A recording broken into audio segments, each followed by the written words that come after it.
Greetings everyone. Welcome to the international webinar Strengthening Internationalization of Universitas Pajajaran through Collaborative Online International Learning or COIL program. My name is Nadia and I will be your master of ceremony for today's event. I would like to thank all of you for joining us on this agenda. It is a great honor to be here and welcome everyone to this event. It will be our most fantastic experience to have all of you here joining this event. Firstly, I would like to say the utmost gratitude towards God for letting us gather in today's event with a good and stable state of health.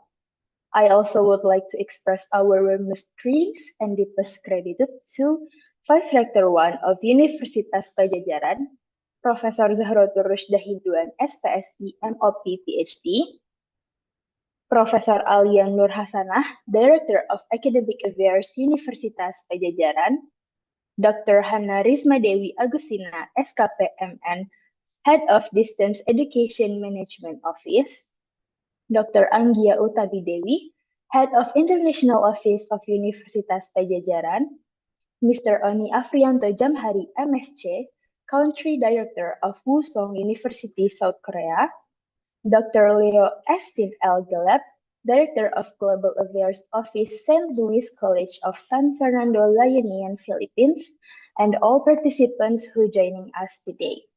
Thank you very much for your kind presence. To begin our event, we would like to invite the Vice Rector 1 of Universitas Pajajaran, Profesor Zahrotur Rusdah Hinduan, SPSI, MOP, PhD.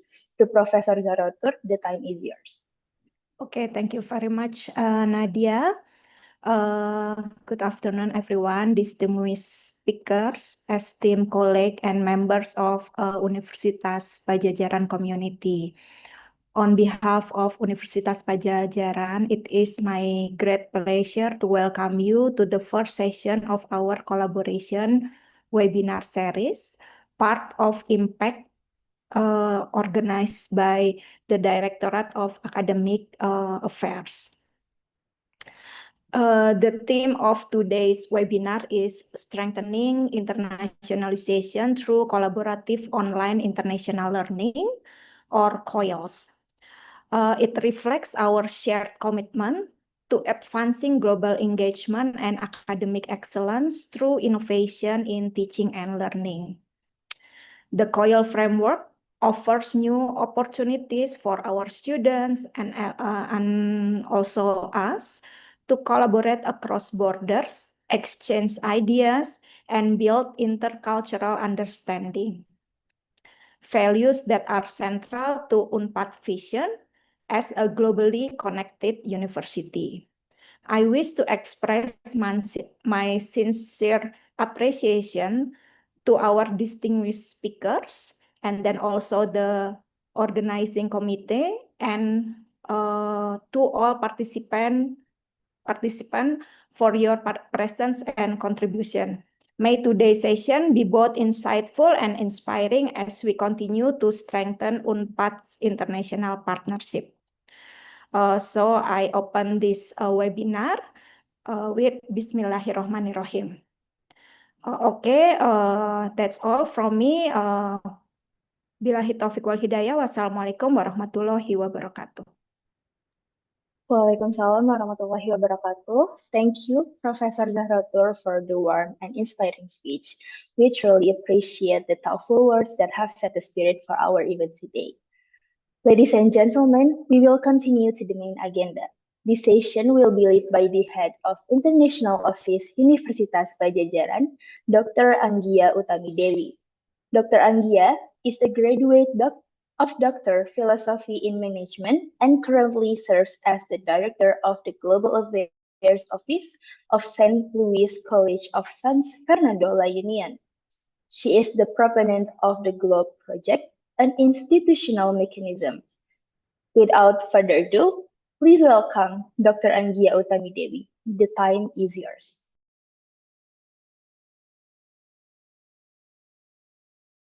Okay, thank you very much, Nadia, for your kind introduction. Hello, good afternoon, everyone, distinguished guests. Of course, our university leaders, which is represented by the Vice Rectors for Academic and Student Affairs, Professor Zahratur Hinduan, and also like other colleagues from Universitas Pajajaran, and of course, last but not least, our distinguished speakers today.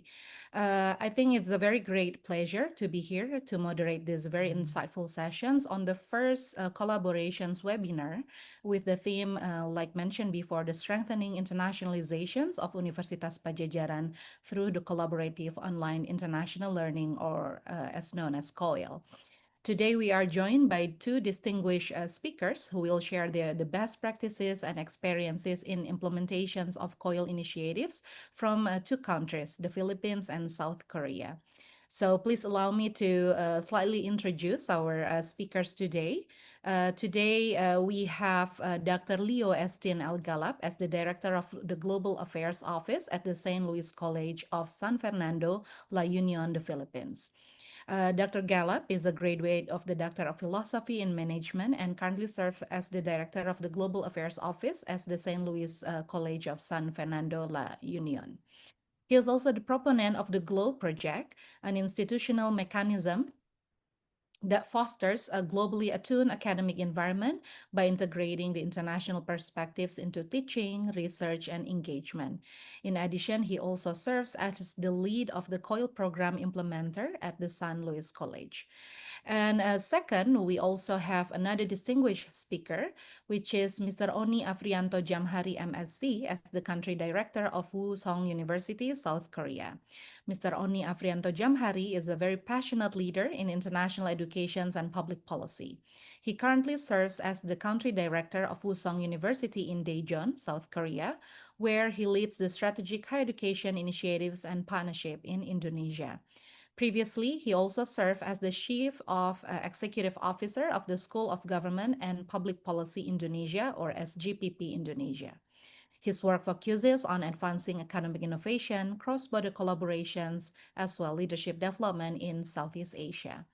So without further ado, let's first invite Dr. Leo Estin Gallup, who will be presenting his presentations or insights on the best practice of COIL implementations in higher education settings, the lessons learned from the GLOBE project. Dr. Gallup, the floor is yours.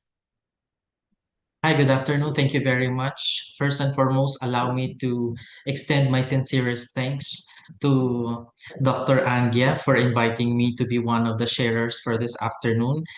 It is really an honor to be engaged with Universitas Pajajaran. This is our first global engagement as partner institutions, and I am very much willing to share with you our practices, best practices for collaborative online international learning. Please allow me to share my screen.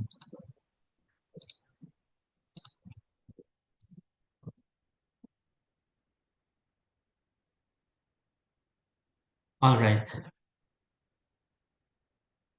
Can you see my screen? Yes, perfectly. Okay, so thank you very much. Um, allow me to start by saying, forging ties and partnerships with global institutions in different countries is really a very challenging task for the international office or internationalization office. May that office be in the Philippines or any other country. It is because it is the responsibility of the internationalization office to look for the best possible institutions who commit to the same vision with your institution. And on that note, I would like to share to you our perspectives of doing the collaborative online international learning based on our experiences. And with that, for context purposes, I would like to inform the group that the Global Affairs Office, the office that I am heading here in St. Louis College of San Fernando La Union, is managing various internationalization programs. These programs are anchored on the two pillars of internationalization as identified in the Commission on Higher Education Memorandum Circular. Those are the cross-border education programs and the internationalization at home programs. under the cross-border education programs, our institution are very much supportive of the international faculty mobility, the international student mobility, which under it are the Luisian Internationalization Student Ambassador, the Pre-Service Student Teacher Exchange for Southeast Asia, and the GLOBE project under Internationalization at Home programs. We are doing exchanges, online exchanges with our partners in Japan. Those are under the World Classroom program. And the most recent among the list is the collaborative online international learning. And I am very, very proud to say that in our province, in the province of La Union, St. Louis College of San Fernando, La Union is one of the first institutions to implement COIL and expose our students and faculty members, the lecturers, to their counterpart around the globe. And for us to be able to properly thresh out our COIL programs, we have adopted a definition from a research entitled Defining Collaborative Online International Learning and Distinguishing it from Virtual Exchange. Because one of the things that really confuses the higher education institutions for that matter in as far as implementation of collaborative international learning is concerned is how does it differ with virtual exchanges based on our parlance of our standing for collaborative online international learning, it is actually a more specific online or virtual academic engagement as compared to virtual exchanges, which usually is considered as a broader range of similar practices. The core of collaborative online international learning, as how we adopt it, is allowing educators to from two or more higher education institutions to connect, co-design, and co-facilitate collaborative activities, okay, intended for our students as conducted in an online learning setup. That is our understanding of collaborative online international learning. This is also the parlance that we have adapted so that we will have as the head of the internationalization office, together with the academic offices, have the same understanding, and so that we will have a uniformity of interpretation of what COIL really means. In as far as COIL is concerned, here in St. Louis College of San Fernando, La Union, we have adopted this modality or this methodology. Okay, I don't know if I have already presented this one, but during our MOU signing, but this is the standing methodology that we are using here in St. Louis College. Well, for us to again to have a common understanding of this one, we started with forging of partnership, formal partnership, because here in SLC we are grounding all of our global engagements with formal partnerships. We do not usually engage with higher education institutions from around the globe without it being properly documented in a form of memorandum of understanding, memorandum of agreement, or implementing rules and regulations. So we start it with forging of partnership. Then, in as far as COIL is concerned, we are assigning coordinators. Then we immediately identify a discipline that we would like to COIL. And then these disciplines usually are assigned to programs or academic programs. Then identify course and then designate facilitators. After which, the facilitators will choose a topic and then together with the lecturer from other institution, they will plan and design the COIL scheme. They are planning and designing the COIL scheme and consolidate it in one file, and we call it the learning plan and design. So all of the activities and all of the things that the class will be doing for the entirety of the COIL sessions will be summarized in the learning plan and design, including the schedule, the time, the logistics, everything will already be there. Then the moment the learning plan and design will be finalized, then the implementation will come next. After the implementation, evaluation of the program will be conducted. We do not evaluate the lecturers, but we evaluate the program. And then the evaluation of the program is usually and is typically the evaluation tool of the program is usually communicated with the partner agency so that at least they will be very, very much aware as to what are the rubrics to be used in the evaluation of the program. After the evaluation and knowing that it will pass the evaluation among the students and the lecturers involved, immediately the COIL will be considered, or the COIL program will be considered a success. And if that is the case, we will proceed with the cycle and the routine begins. However, if in case after the first evaluation, the program will not pass, we will do the re-evaluation because there might be times that when doing the evaluations, there are several factors that were not considered that have affected the success of the program. So we will do the re-evaluation. If it will pass, then immediately it will be declared successful. Then the cycle continues, but if it will not pass, then that would be the time for us to shift to other areas of collaboration. This is the current methodology that we are following in as far as COIL is concerned and in relation to maintaining sustainable partnership with our international partners abroad. And if we offer COIL and it did not work, so we will look for other, for other areas of collaboration. So even if COIL will not work as part of our global engagement with a specific university, we will not let go of that partnership, but instead we will shift to other areas of collaboration. So that's why we have considered that to be a vital and strong part of the methodology of the entirety of the COIL framework of our institution. Now, there might be times that even if the understanding of coils is implicitly, identified in various researches that we see, we always question how does this actually work.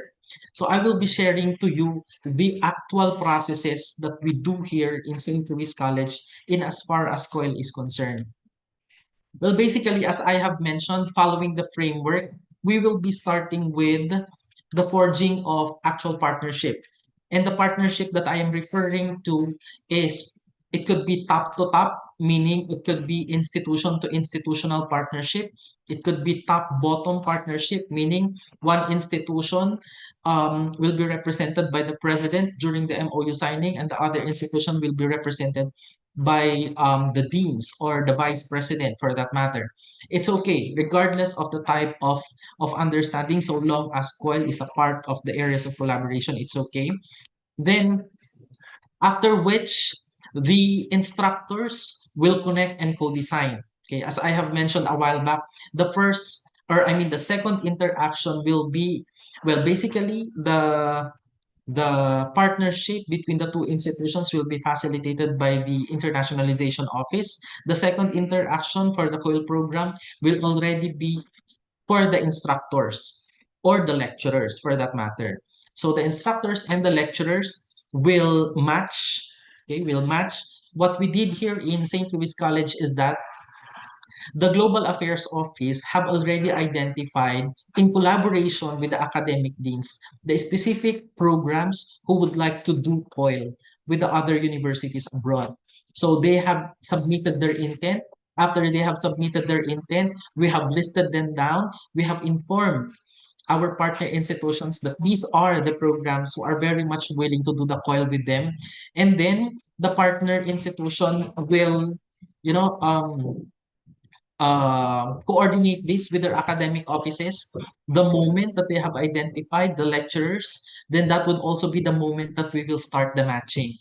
This is one of the most challenging portions of doing COIL for us because even if our institution is very much willing to do the COIL with other institutions, if the other institutions cannot match their lecturers, the COIL will not proceed as how we are planning it. So after they design and connect, next thing to do, or by the way, the output for the co-designing is the learning plan and design, as I have mentioned a while back.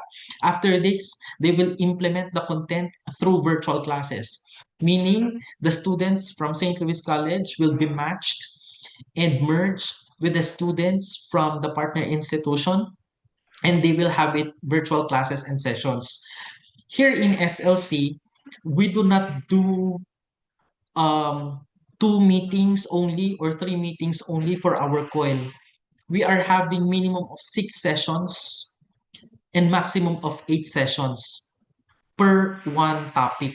So basically, it is already infused in our curriculum, in our syllabus, because before the start of the term, before the start of the term, the instructors or the lecturers have already signified their intent to do COIL. And as they prepare for their classes during the semester, they have already embedded everything in their syllabus.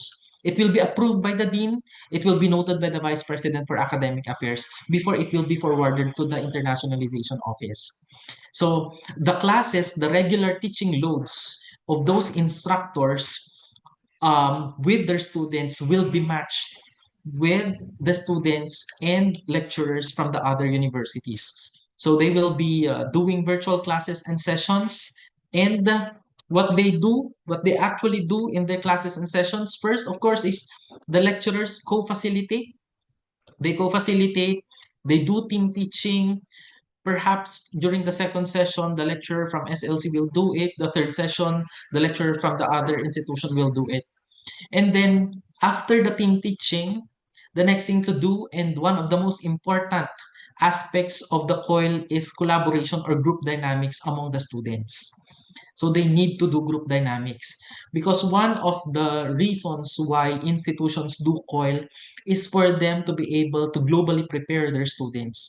And one of the best ways of preparing the students is for them to be exposed to their counterparts outside the country. That's why collaboration or group dynamics among the merged classes is one of the most important aspects of COIL.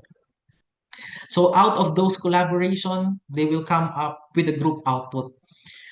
There was a time when I was doing the same lecture, the same sharing with our groups here in St. Louis College of San Fernando, La Union. They asked me what kind of outputs do or we should require our students after their collaboration. I mentioned there are a lot. There are possible. There are many actually. One of which is research proposal, wherein the lecturers can push to finish if they would want to together, of course, with the student proponents. They can also do debates. They can also do a lot of things. Okay, the idea is that the group dynamics must have an output because this will be the basis of their grade later on, which will be credited to the computation of their grades to their respective institutions.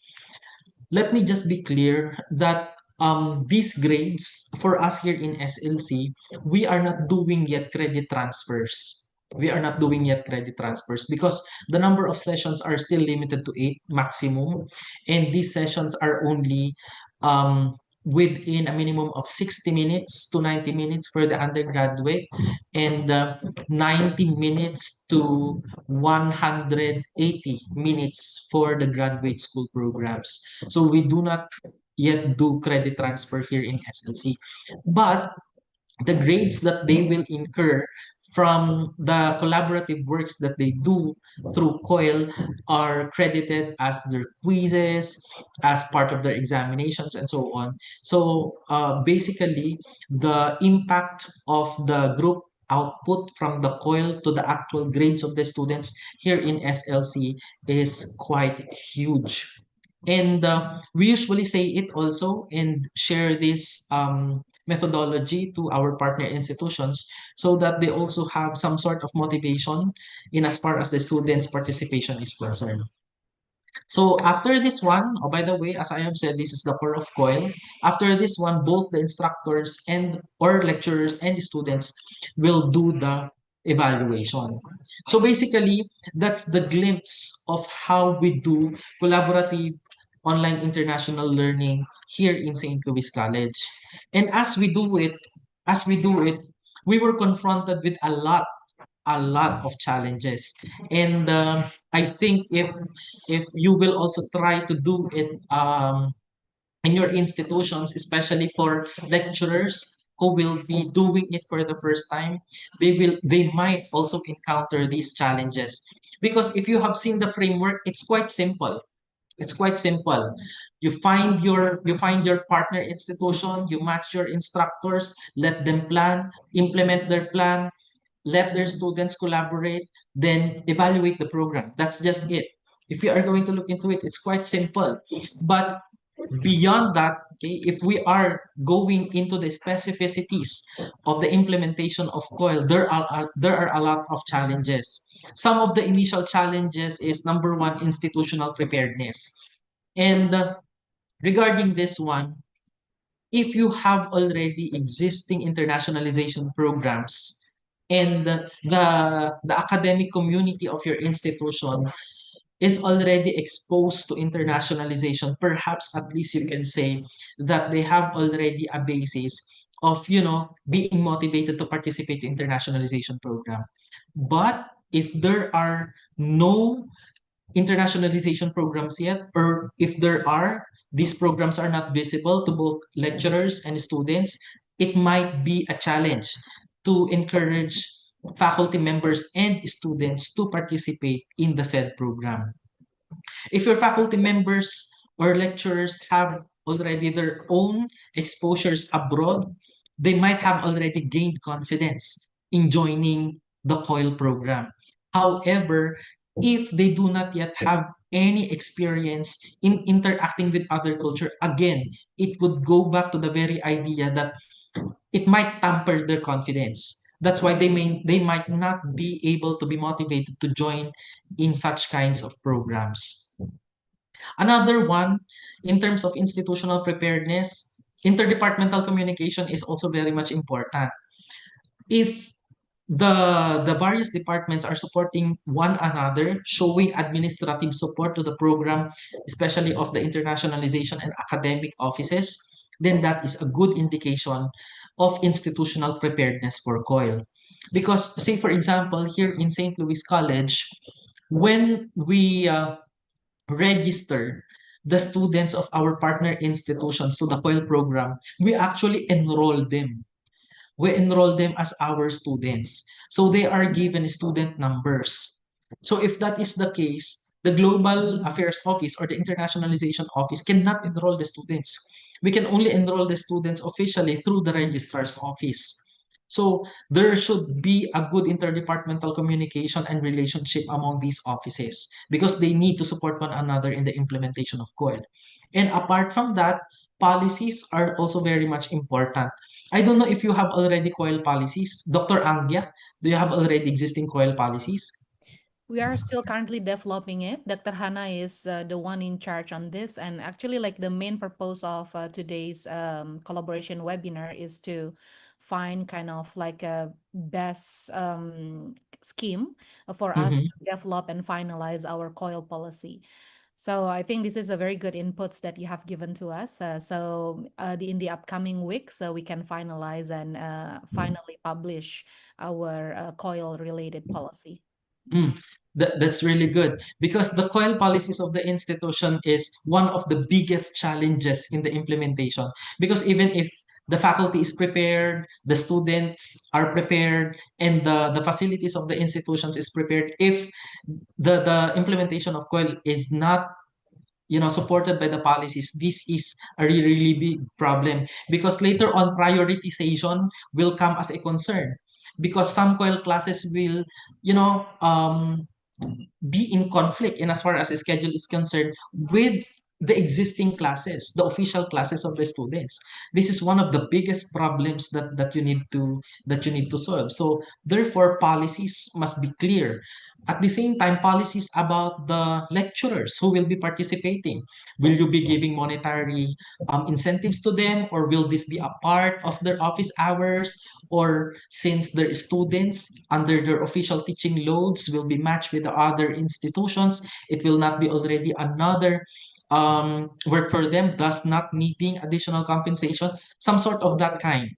So in crafting the policies, you also need to involve the vice president for administration, the human resource office, and the academic deans for that matter.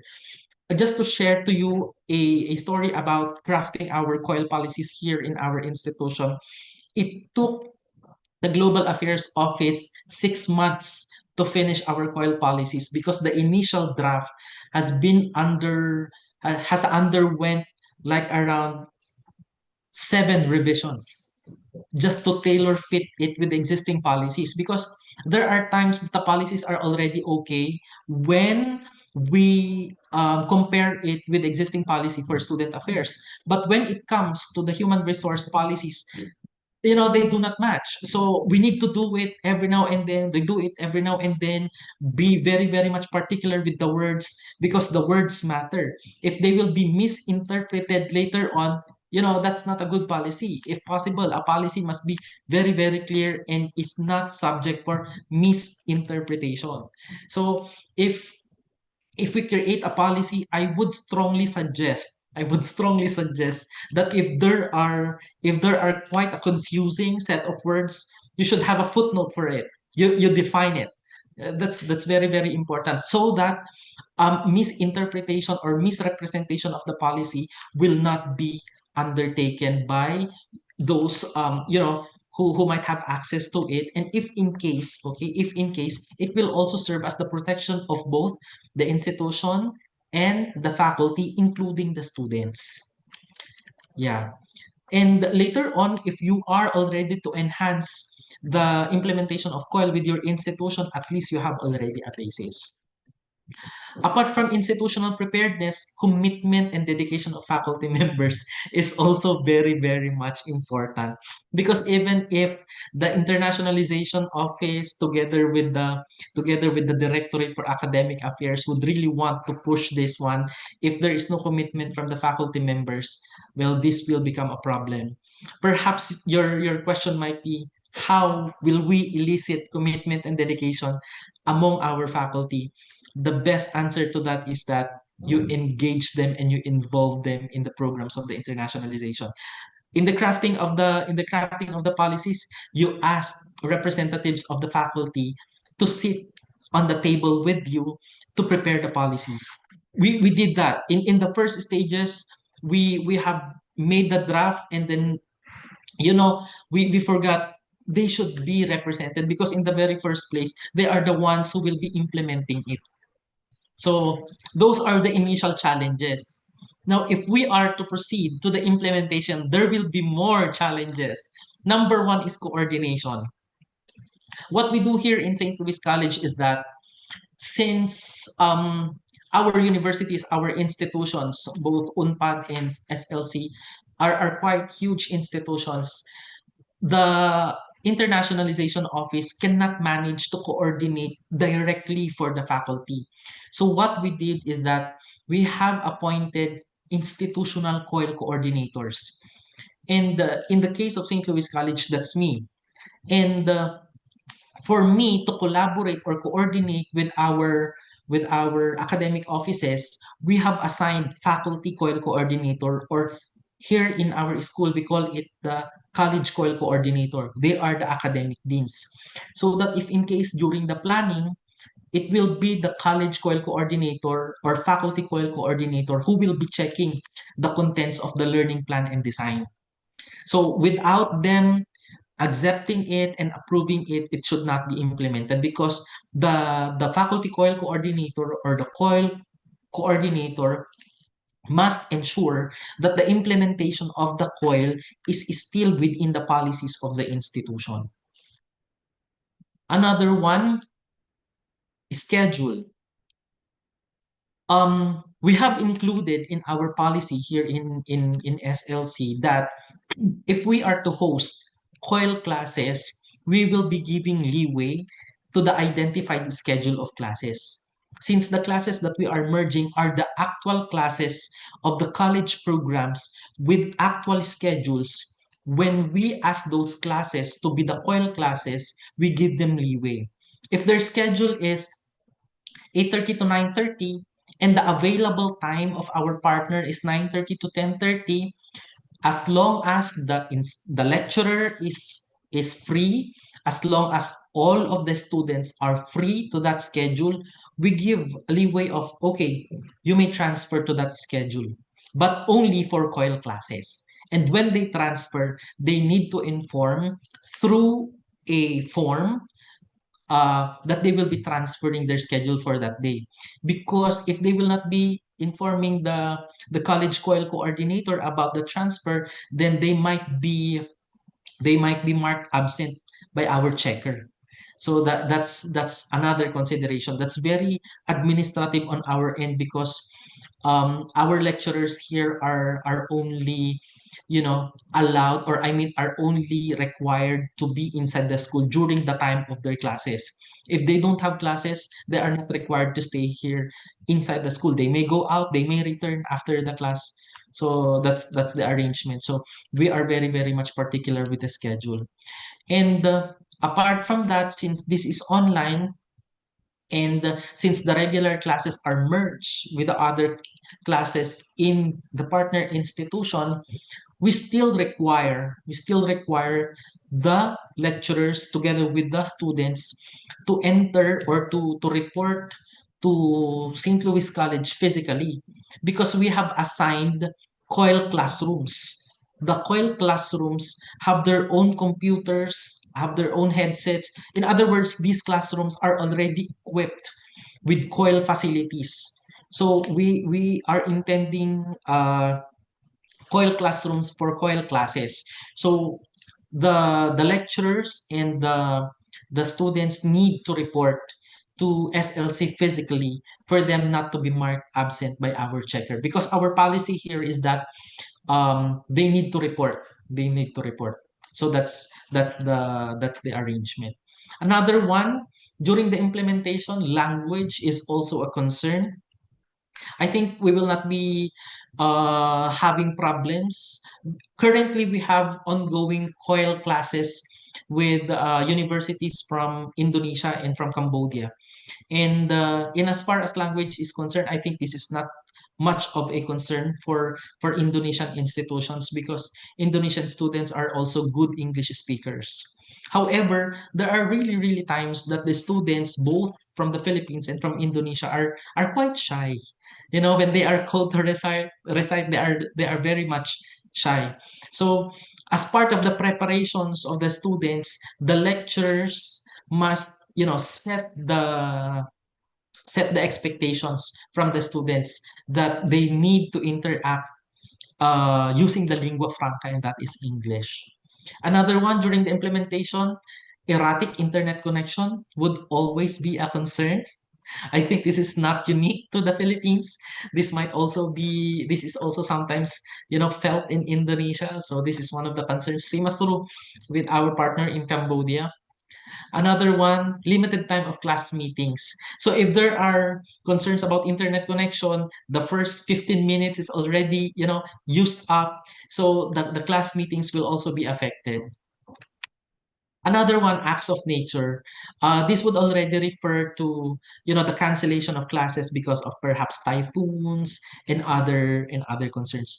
Like, say for example, here in the Philippines, northern part of the Philippines, during the implementation of our COIL, there were already times that our classes were canceled because of the typhoon, and there were COIL classes scheduled during those times. So we cannot ask our students to be online and attend COIL classes. And if they will cancel the COIL class for that day, it will again be added up to the existing schedule, and that would be another adjustment. So that's another challenge. So you need to have also policies about that one. Another set of challenges would be program sustainability.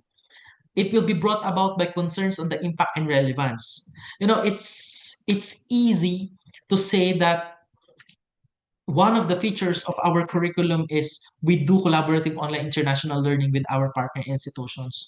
But the question is, do these classes actually make an impact to our students and to the actual learning? Are they relevant? Do the students get something from it? So we need to ask those basic questions, because after all, those will be the determination of how sustainable the program will become, and how will the partner institutions and you as the host institution manage it and transcend it as time goes by. Another one, concerns on maintaining partnerships also. One of the schemes that we do here in St. Louis College is that it would always be the Global Affairs Office who will coordinate, who will look for partners. In other words, the Internationalization Office will open doors. After opening doors, we match them, we we delegate already the partnership to our lecturers, to our heads of offices, and so on.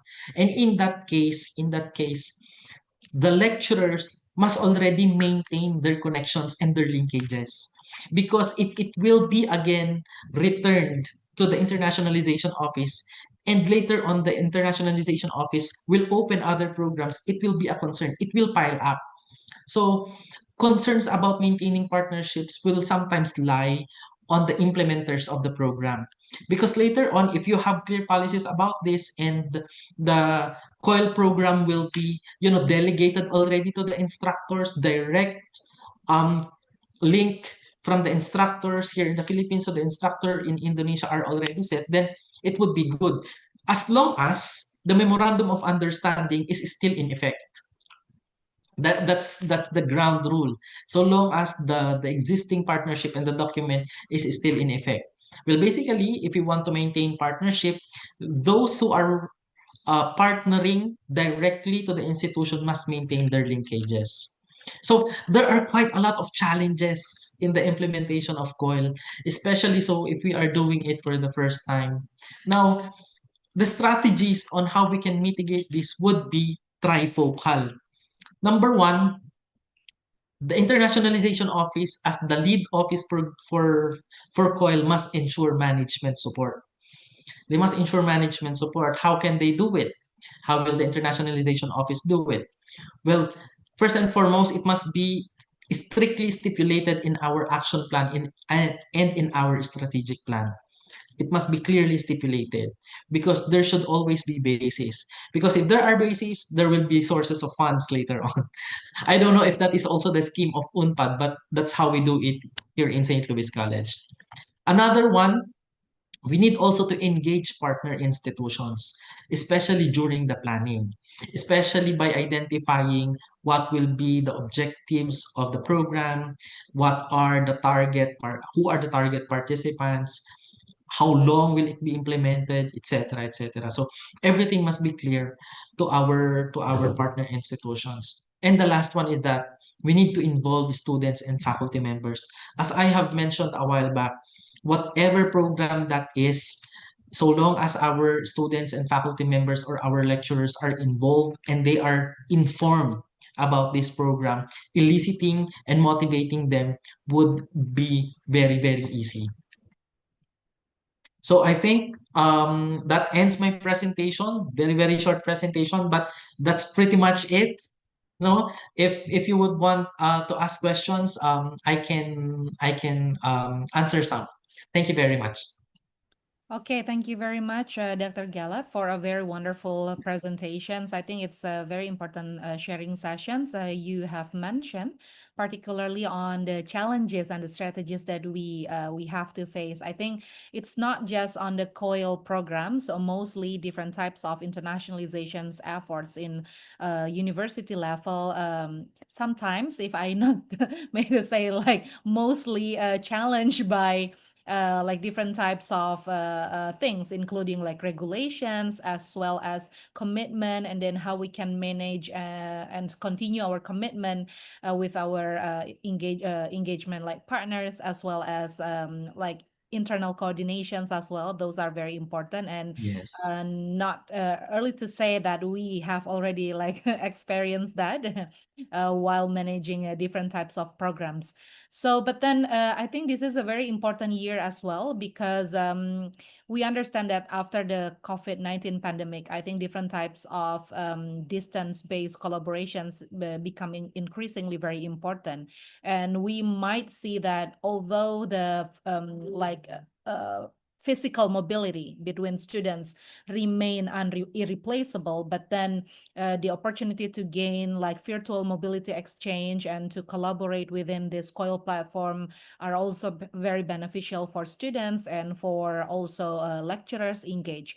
So now, because actually maybe we have a longer discussion time after Mr. Oni Jamhari's presentations, but maybe just in case, just because you have presented different types of like institutional challenges on the implementations of COIL, I would like to invite one or two questions from the floor first before we continue to Dr. Oni's Jamhari's presentation. Maybe from Ibu Hana, because in our university, in Universitas Pajajaran, Dr. Galap, the Office of Distance Learning Management is under the Directorate of Academics. And as you mentioned, my office is responsible, similar with yours, to connect and open the doors to find and match the partners, the partnership building level. But then the implementations and then the arrangements of the substance are under the responsibility of Dr. Hana, as well as, of course, the faculty members, because they are the one who will be engaged in the implementations of the program. So, Dr. Hana, if you have one or two questions, maybe, and also I would like to invite other participants here who might be coming from faculty level. Oh yeah, we have one from Pak Iqbal Pramukti. So maybe for Dr. Hana first and Pak Iqbal after this, please. Okay, thank you, Ibu Anggia. Thank you for Dr. Gala for really comprehensive presentation. So just opened my eyes really wide about the coil preparation in Unpad itself. So I have one question only regarding the process of the coil implementation in your university. Do you use the same learning platform with the internal student, especially for the external student? Since in Unpad we have the learning management system, and it is used by all faculty and student in Unpad. But I read some information based on the COIL implementation best practice from foreign university.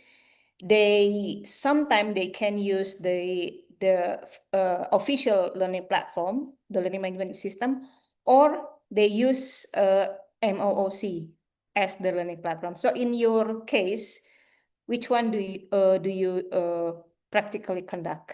I think that's my Yeah, question. Thank you. yeah. That's actually a really, really good point. I have mentioned a while back that here in our institution, all of the COIL students from our partner institutions are officially enrolled. They are given student numbers.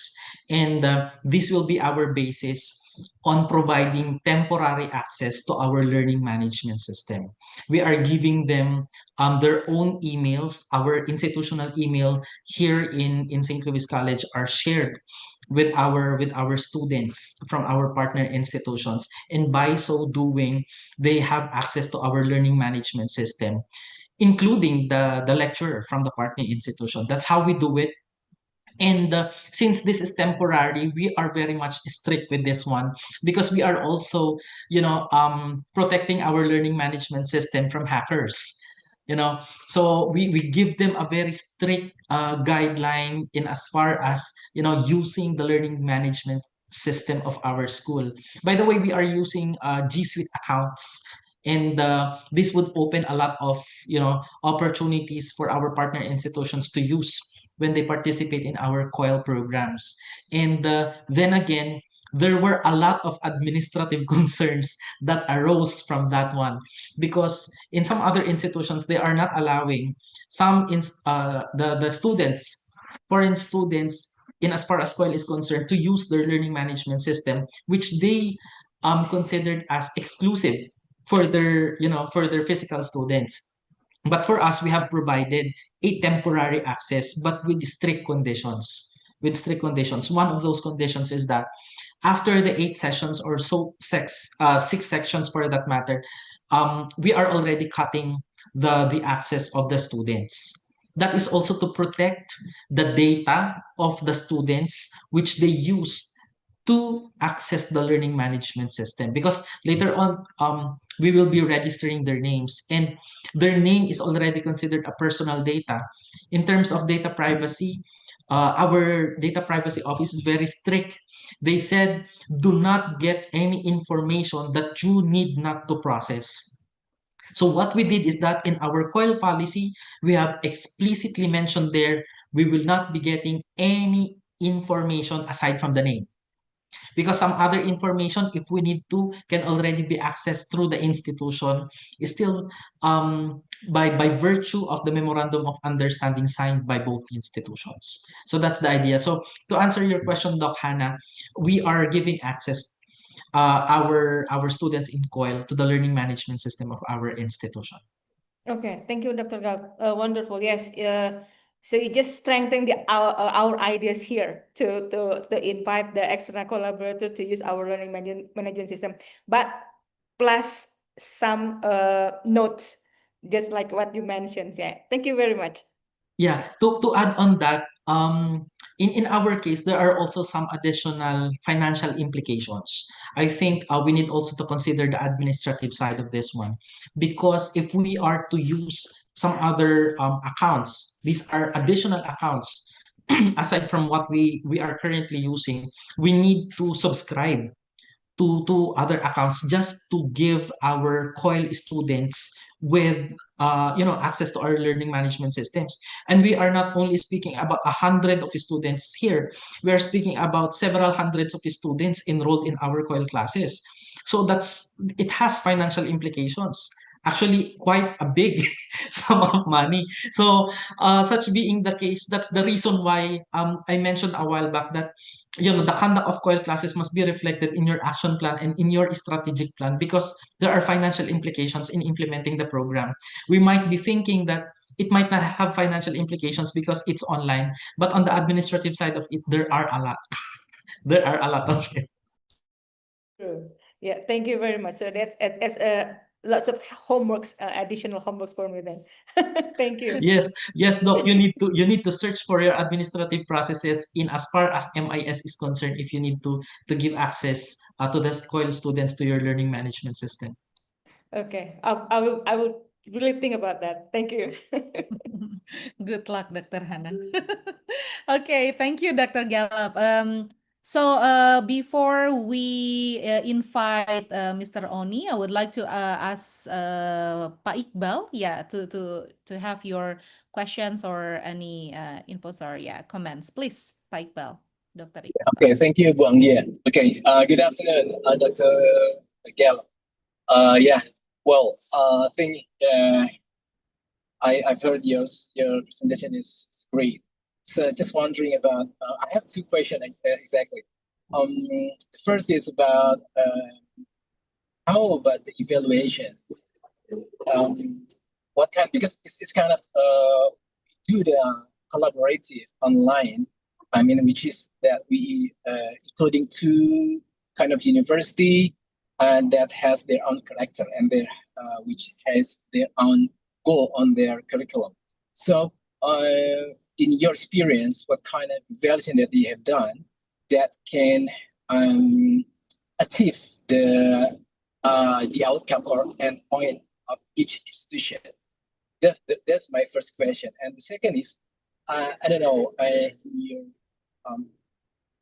program, but in our university, the COIL is, if I'm not mistaken, is integrated with the research. So,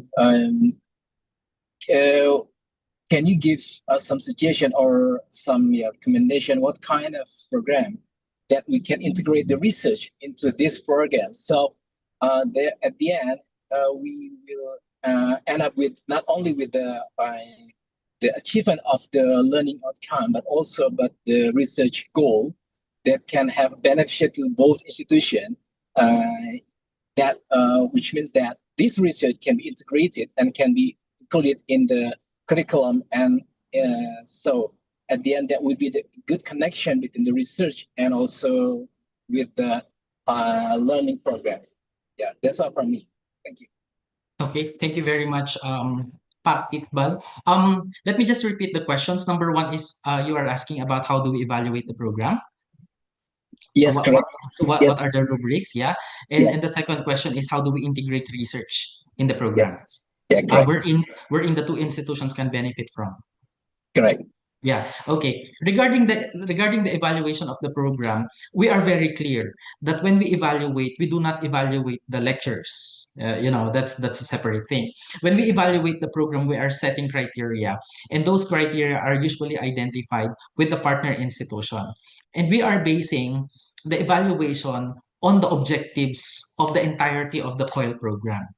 Now, in our case, since our major purpose of introducing COIL program to our partner institution is to, elicit global citizenship among our students. That's actually the main goal.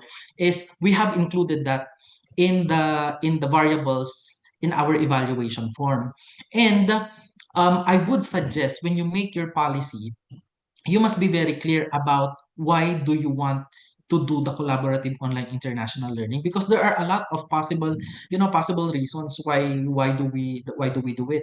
You know what, in our case here in St. Louis College, one of our major reasons before of just implementing the collaborative online international learning is to increase the number of students and lecturers who are participating to internationalization program. But when we dig deeper and we really understood the very reason why COIL classes are existing, the very reason is, for the students and faculty to elicit global citizenship, which is, after all, one of the variables of determining a globally competitive professional. So in that case, we have embedded that in the evaluation. We have embedded that in the objective of the actual program. Whilst it is true that specific objectives are identified based on the topic to be discussed, there are also general objectives that we need to meet, which are part of the evaluation later on of the program. Now, moving on to the next question regarding the research. This is a tip. This is a tip. For Dr. Hannah, to be very specific, since he is in charge of the, since he is in charge, she is in charge of the policy. Um, there should be a research component of COIL, because it is only through research that we can transcend the experience of our students and improve the implementation of the actual program. Now, I suggest that you cluster it per phase. Like, say, for example, the first year or 2 years will be intended to, just a status quo. This is status quo first, and then later on you must set in the second phase what are to be improved. Like, there should be an actual improvement of the COIL program. Now, what will be the basis of the innovative infusions that you will be incorporating in the second phase? It will be the research which will be conducted during the first phase. Like, say, for example, here in our institution, before we have started our COIL classes for this semester, all of the students enrolled in the COIL program from both institutions, both participating institutions, signed a consent form to participate in a research about global competence. So if that is the target, if that is the target variable to be transcended by the program, then that should also be the target innovative infusions that you need to incorporate for the second phase. So by so doing, at least every phase you are improving. You are improving. And we need also to recognize the very idea that not all of the faculties have the same level of implementation and engagement in COIL. Let's say, for example, the teacher education program is expected to lead the implementation of COIL of the institution, being the teacher education program. Now, how about the other programs? So we need to consider that also. And from there, a research can again sprung, a more specific research target towards the impact of COIL to a specific program.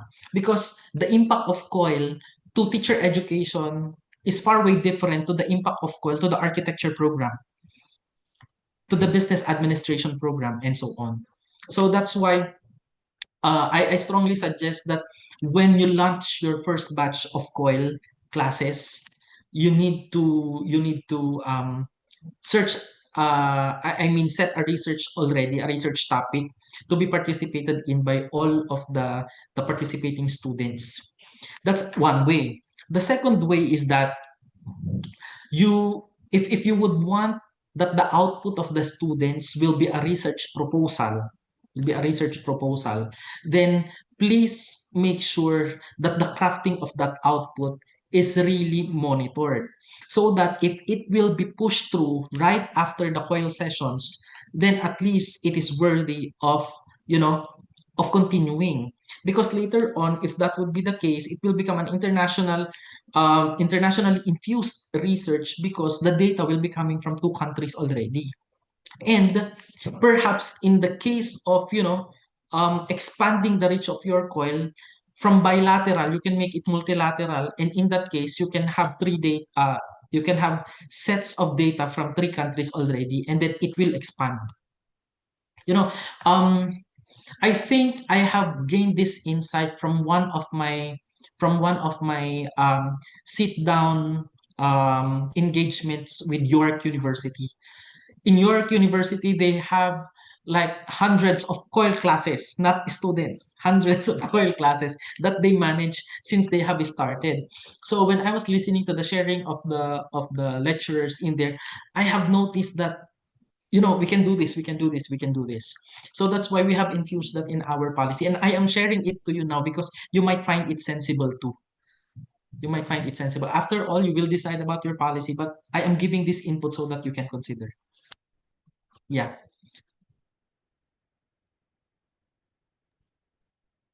Yeah, okay, thank you, Dr. Gallup. So, if I can assume that you recommend, you're suggesting to integrate the research and the education and the learning is about, the first is maybe we can do a research related with the learning method or learning how to like the learning competency or something like that.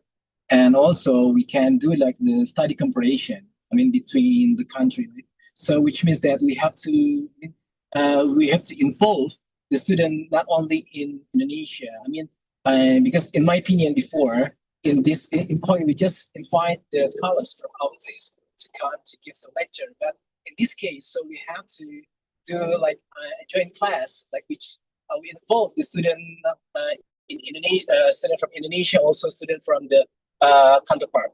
Am I right? Yes. Yes. Okay. Yeah. Thank you so much. Yeah, you're welcome, Pak. And that could also be a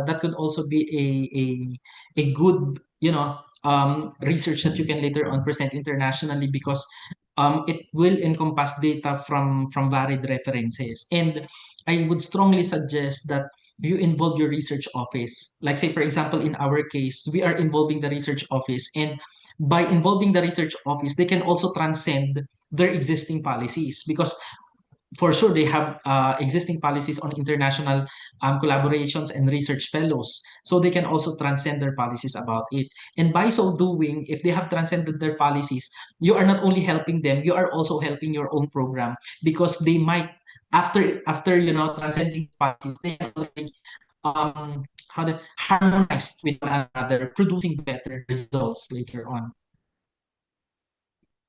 Okay. That makes COIL very, very interesting. Yeah, thank you so much.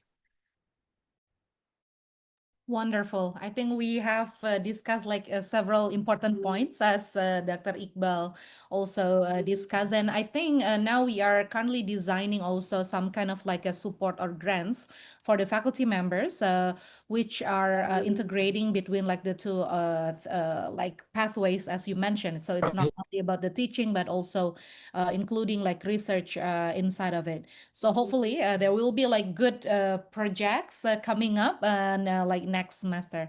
Okay, so I would like to invite, thank you so much, Dr. Gala, for the first presentations. Now I would like to invite Mr. Oni Jamhari to give the presentations for today's sessions. As I mentioned before that, Mr. Oni Afrianto Jamhari is the country director of Wusong University, South Korea. And today, he will be presenting the perspectives and lessons from the South Korea perspective, particularly on highlighting how the COIL can create meaningful collaborations, particularly between institutions and learners involved. So, Mr. Oni Jamhari, the screen is yours. Oh, I'm sorry. I think you are still muted. Thank you very much, Dr. Anggia, for inviting Usong University to give a presentation on the COIL. And I would like to present the first COIL of about our program actually called the iDegree program. Sherlyn, can you help me to share the PPT? So this is the collaborative university of Usong University, especially for the COIL program or iDegree program. So we have changed the name of the COIL program at Usong University starting from COVID, and now the name is the iDegree program. Next. So the COIL program that is implemented by our university, we use flip learning. This is the instruction model where traditional classroom instruction is reserved.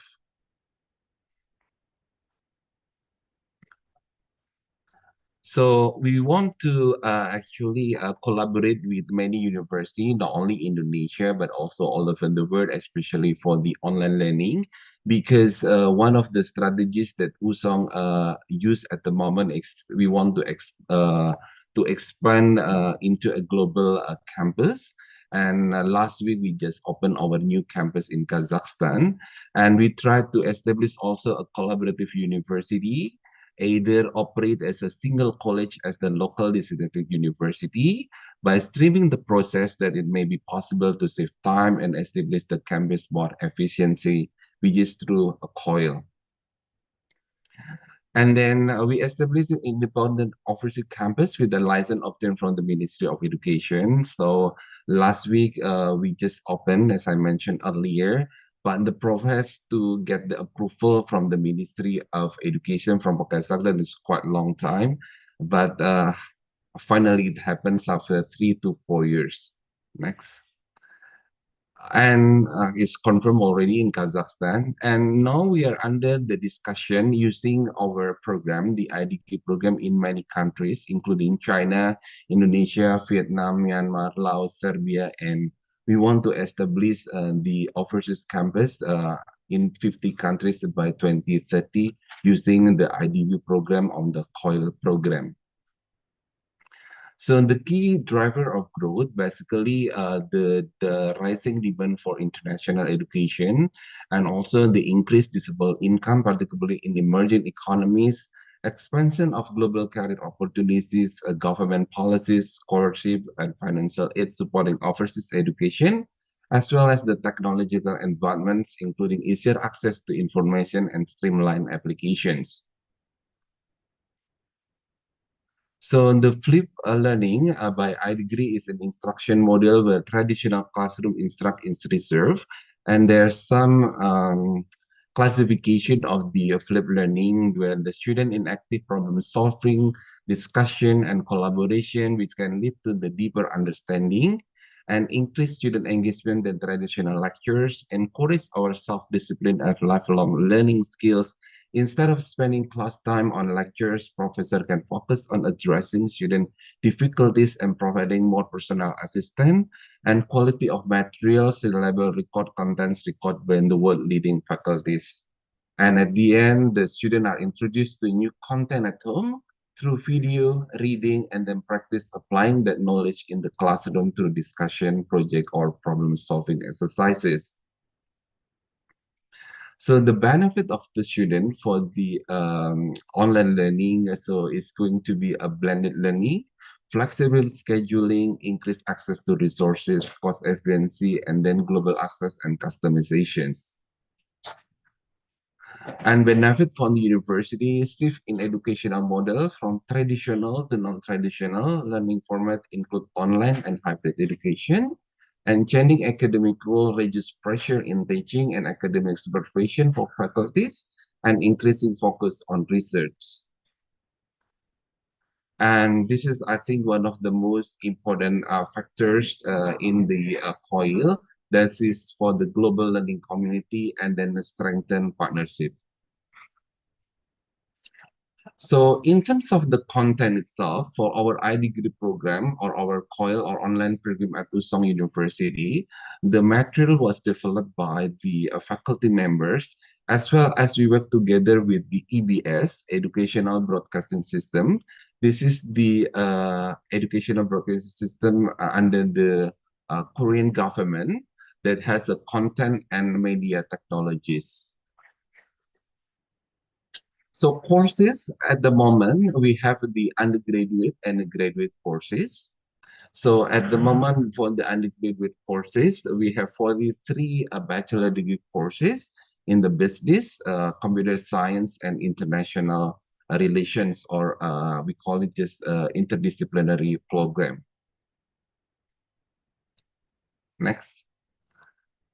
And then we are developing now our new program, the master degree program on the people, society, and leadership studies.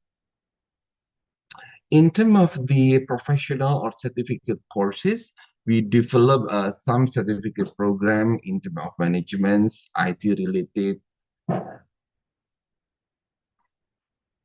and also the leadership innovation as well in international studies. The model of our program is the synchronous and asynchronous, and the faculties they are coming from our school, but also they come from different school or different universities. If you look at these faculty members, we have some faculty members from our school, Joshua Park, and then from other Korean university, Professor Ho Hyun Melina Song, and other faculty members.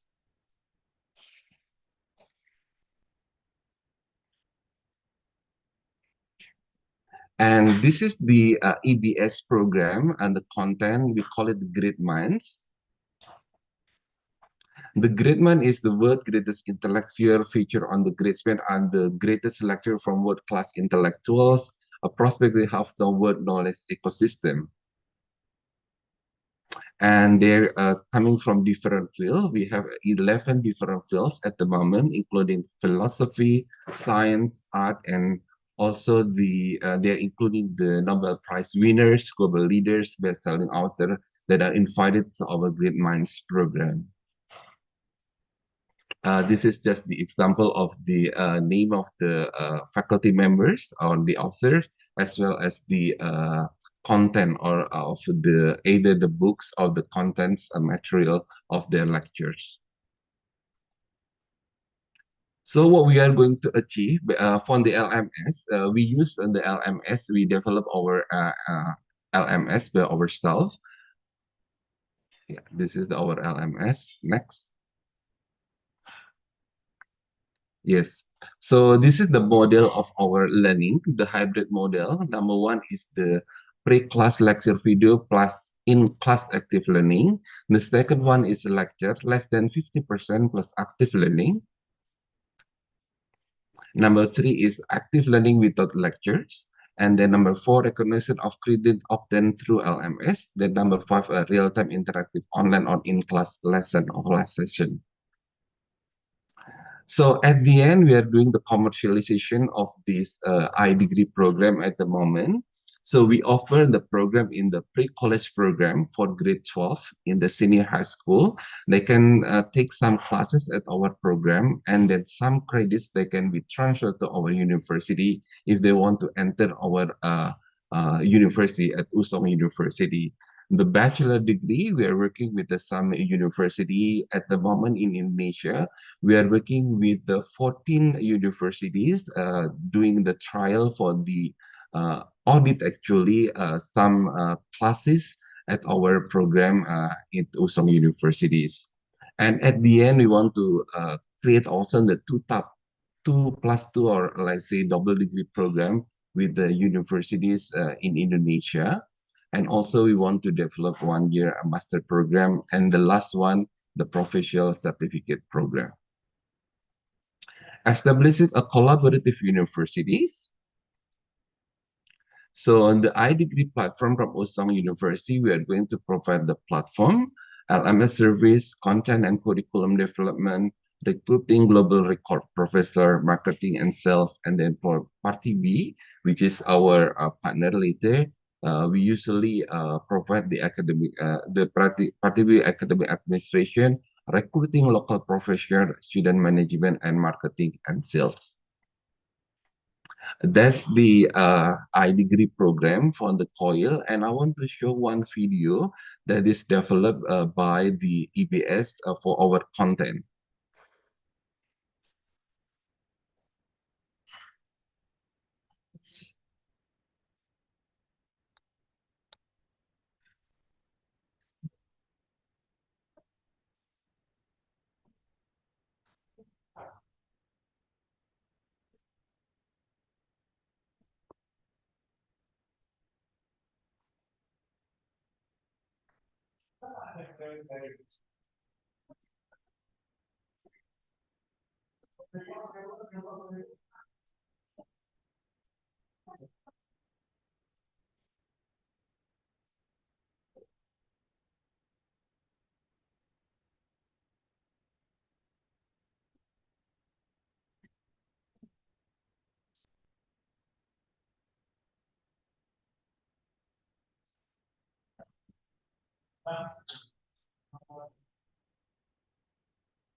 And this is the program that we offer to the Pajajaran University or any organization who like to collaborate with us on the collaborative online hybrid or interdisciplinary degree program.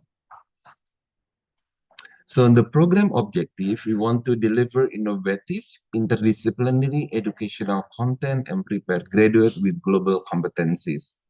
The learning methodology, we are going to use the flipped learning model, a blended approach combining self-directed online learning with local academic guidance.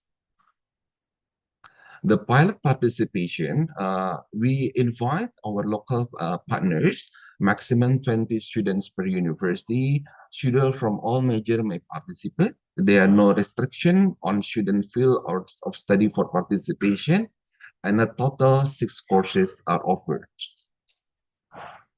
The courses are the statistics with software tools, design thinking process, data visualization, principle of marketing, computer programming with Python, and investment theory. And the delivery structure is going to be pre-recorded lecture delivered by international faculty and learning management system and course content provided by Usong universities and orientation conducted by Usong faculty, but live session and credit recognition managed by local partner universities. The blending learning approach, 50% are self-study, online learning supported by course content on the Usong University LMS, and the 50% project-based learning, facilitated by local faculty with full autonomy, team projects, captions, and discussions. The trial class characteristic is only one-time pre-pilot project trial class, and purpose actually to allow university to experience the learning model and course content firsthand, and continue free delivery with Usam instructors is not feasible. The next step after the trial, we want to do the evaluation and collaborative discussion, how we conduct to explore potential long-term partnership opportunities with the local partners. That's our address, our office in Indonesia. So basically, now we are building our first digital campus starting in the early stage. Now we are in Bali, and this is we provide the 6 courses to our university partner if they want to implement the COIL together with us for the next semester, which is in March next year. Thank you very much. And if you have any question regarding the implementation of iDegree at our university, we'll be very happy to answer your question. Thank you very much. Okay, thank you very much, Pa Oni Jamhari, for a wonderful sharing about the iDegree programs. I think this is also a little bit, might be kind of like different from the previous scheme that Dr. Gallup presented. So it offers a totally like different way of implementations of COIL, which you mentioned there was kind of like a recorded sessions where students can enroll and participated in the course according to their preferred time, right? So I would like to invite the questions from the screen to Dr. Oni Jamhari. If anyone want to raise any questions, please you may want to write it on the chat box or also like asking directly to him. So, but then maybe a little bit like of first questions, because you mentioned that this program will be starting in Indonesia from next year, March. Can you share to us like the previously implemented or conducted this iDegree program within like maybe in other countries, or if it's not in Indonesia, Pak Oni? Mhm. Yeah, basically from the first phase of the project, we do the iDegree program with the University of Indonesia, but the implementation with the system LMS as well as instructors are from Usong universities. Mhm. So we did actually the pre-college basically from our senior high school last year. Oh, Mhm. this year actually during summer, we have about 18 schools across Indonesia, and they took one class at the iDegree program, UI UX design. And so far, they will be very happy, especially with the flip learning, because the 50% they do the online, but 50% the materials are done by the live sessions. So the feedback so far has been very good, and they love this kind of the project and then the capstones. But at the moment, we are doing with the universities in Indonesia, but actually, all of the program was also conducted by Usong universities. We haven't done the evaluation yet because we just started this semester in September. So for the next phase, actually, we want to do this with the other universities, but the local facilitators and teacher from the universities, so they can also get experience with the content as well as they can have an actually they have also had the freedom actually to use their, yeah, for example, they want to create quiz, project, whatever in the program, so they can complement in our program. Yeah, so we'll see the, yeah, with the result actually at the end of this year for the universities at the moment that we are doing. Okay, I think that's wonderful because the highlight part of having a coil is, I believe, on the collaboration aspects. So I think, as you mentioned, if we can invite as well the partners here, let's say from like Indonesian universities to participate as well in the courses to take part in delivering the courses or in other way of like the flip learning process, that would be very very wonderful as well.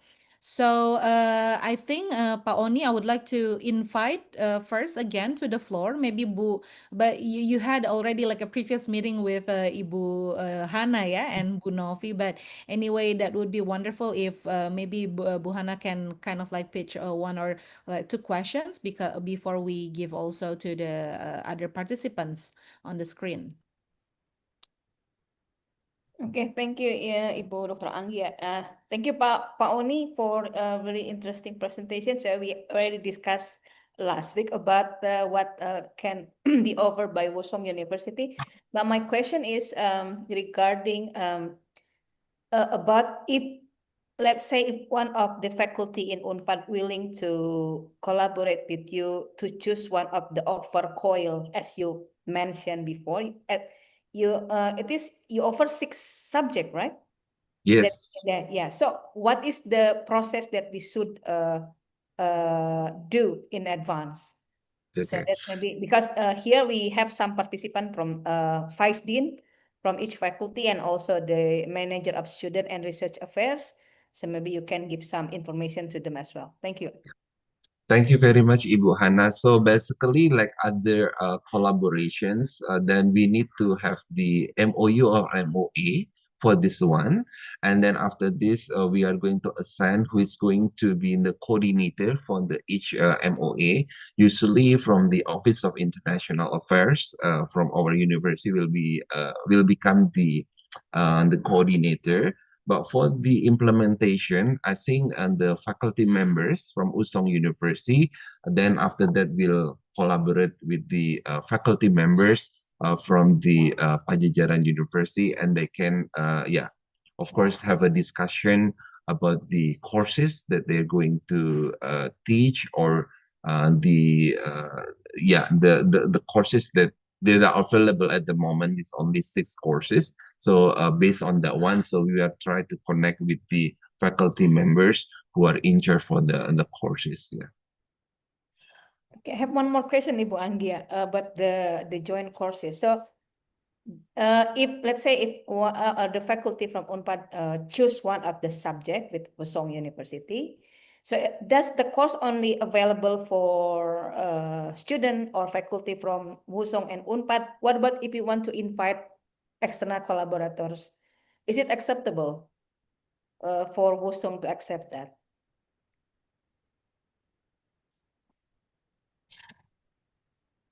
Hello, Pak Oni?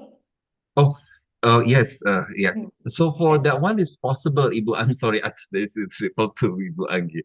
Yes, it's possible. Yeah, basically, actually, it's possible, and we'll be very happy that if you can also invite other universities for that one. But if they want to do the same program by themselves, let's say the host of the program, we will also be very happy. So basically, yeah, it's open to that. Yeah. Okay, thank you, Bu Anggia. That's the question from me. Okay, I think it's very wonderful.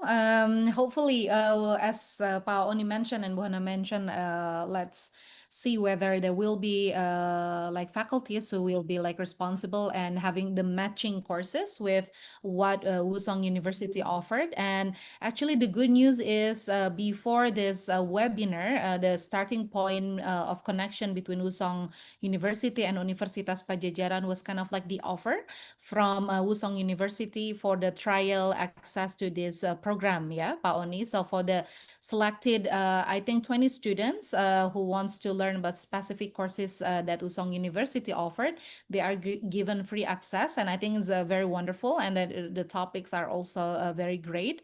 And hopefully we will hear the response or the feedbacks from particularly from the Faculty of Mathematics and Natural Sciences, because some of the courses are mostly covered the topics on like informatic engineering, as well as like statistic courses, if I'm not mistaken. So hopefully we will see a good starting trial access for the students, and then opportunities and experiences as well, and then from there we can collaborate more in different types of courses, hopefully by next semester.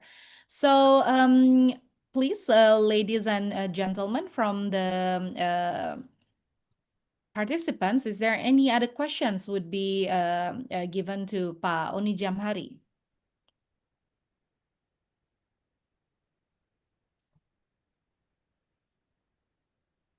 I think actually I receive a personal message, Pa Oni. So hello, yeah. So Hello, actually yes. there was a questions about this I-degree program is kind of like similar one way to another with kind of like a LinkedIn learning program. If you have kind of like informations on this, how do you think that it would be kind of like different between like the I-degree scheme program with like previously the regular LinkedIn learning as another like learning platform?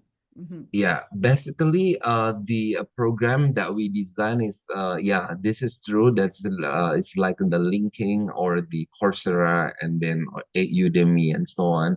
But Mhm. the content itself, Ibu Anggia, the content itself is that we work together with the different, not only from Usong universities, but also, as I mentioned earlier, with the great minds that the faculty members in the one of the one or two courses in the content. Usually they're from the content that from the great minds, which is actually this is a bit different with other the LinkedIn or the Udemy and the Coursera. And the other things that we want to do more actually on the experimental based learning. So although we do the lecture are conducted online, but we do also the hybrid that the student can go to the field, let's say like the immersion program when they either in Korea or Indonesia, especially in Bali, because we want to create in Korea itself is really tough to, like from the in Bali we have the beach, we have the nature, and then the curriculum itself is designed more on this kind of things. So it's the student can explore the things that probably they don't have in Korea, but the students that in joining the program at the moment are international students as well in Korea. So we want to create not only the online in term, but also the immersion program in the future for our program. Yeah. Okay, so immersion program. I think that's a very kind of like interesting to add as well. In total to the learning program, like immersion activities is always a pleasure or like a positive adding points to different types of like learning programs, including this one you mentioned about the I degree. So so far, like maybe my last questions would be like in this program, the participants will not only like international students as well, but also like the students coming from South Korea, right? If I'm Yes. yes, okay, okay. So I think it's wonderful. We hope that different types of conducts of the collaborative online international learning could benefits the students the most, hopefully. So I think today's first collaboration webinar has been very fruitful and very kind of like insightful to the all participants. Particularly here, we have mostly not the students, but the faculty leaders, as well as the managers and then a head of units who are responsible in both designing the substance of the collaboration program in terms of learning and teaching, but as well to as the supporting systems, like Dr. Gallup mentioned before, like administrative duties, etc., and then like partnership management offices are also here. So hopefully, getting the experiences and the positive kind of like takeaways from both SLU and as well as from the Usong University. In the next upcoming near future, Universitas Pajajaran can also be the strategic partners both for SLU, but SLC, LU, but also for Wusong University. And not to mention, of course, to other different types of university across the globe. So I think that concludes today's sessions from me about our discussion sessions. Once again, I would like to extend the deepest appreciations to all distinguished speakers today, Dr. Leo Estin El Galab and also Mr. Oni Avrianto Jamhari, for sharing their experiences and expertise on the COIL implementations as well as the international collaboration. I would like to extend my deepest gratitude to all participants and university leaders, managers, as well as the faculty leaders for joining today's sessions and engaging in today's sessions as well. We sincerely hope that the ideas shared today will inspire more and more COIL initiatives that strengthens UNPAD's global partnership and enriching our students' learning experiences. Once again, thank you very much. That concludes our discussion sessions. Please now allow me to hand back the sessions to our MC, Nadia, for the closing of today's webinar. Thank you very much. Very good afternoon. Wassalamualaikum warahmatullahi wabarakatuh. Waalaikumsalam. Waalaikumsalam warahmatullahi wabarakatuh. Thank you so much, Dr. Anggia, for leading this session, and thank you to all the speakers for the insight that contributed to the advancement of our collaboration in online training. Ladies and gentlemen, we have now reached the Certificate of Appreciation handover session to acknowledge our distinguished speakers for today's webinar. To lead this session, we are honored to invite Professor Alia from Universitas Pajajaran to kindly present the Certificates of Appreciation. Okay, thank you, Nadia. Okay, it's now my great pleasure and personal honor to present the certificate of appreciation to. Can you share the certificate first? Okay, to Leo Esteni Elgala, PhD, and also to maybe we can give the certificate together.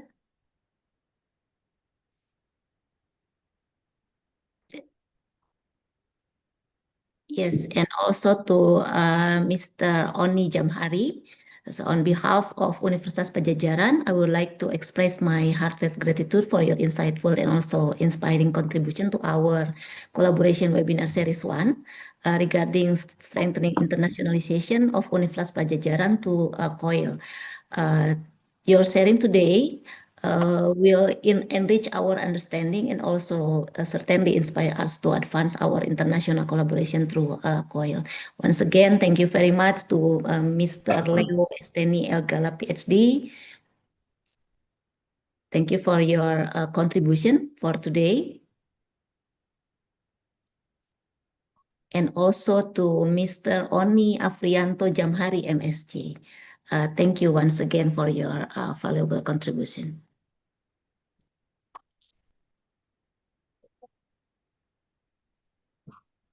We also want to give the certificate of appreciation to our moderator today, Ms. Anggia Utami Dewi. Thank you for being our moderator for the collaboration webinar series 1 today.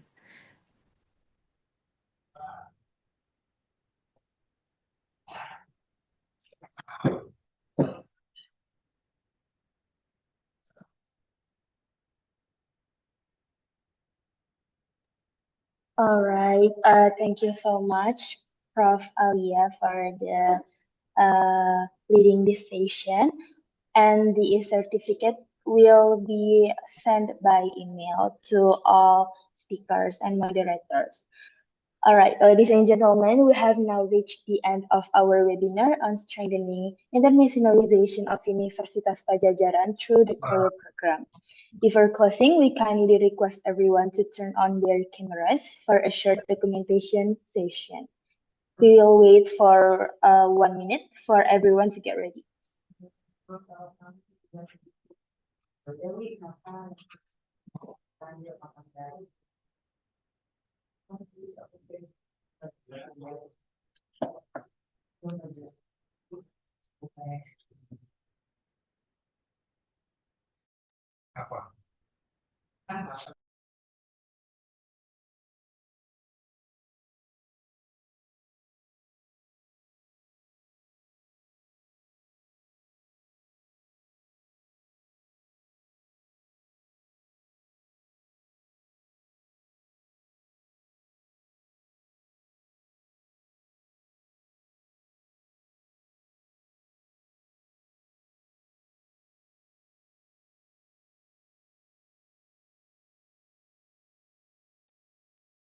All right, as it has been about a minute, we will now begin our documentation session. Since we have several screens on Zoom, we'll be taking the photos in a few rounds.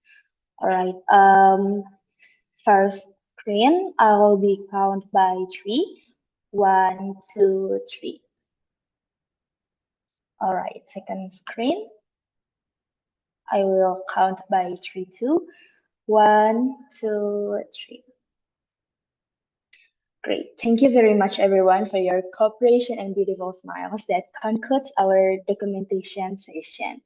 We sincerely thank all of the speakers, moderators, and participants for your active participation.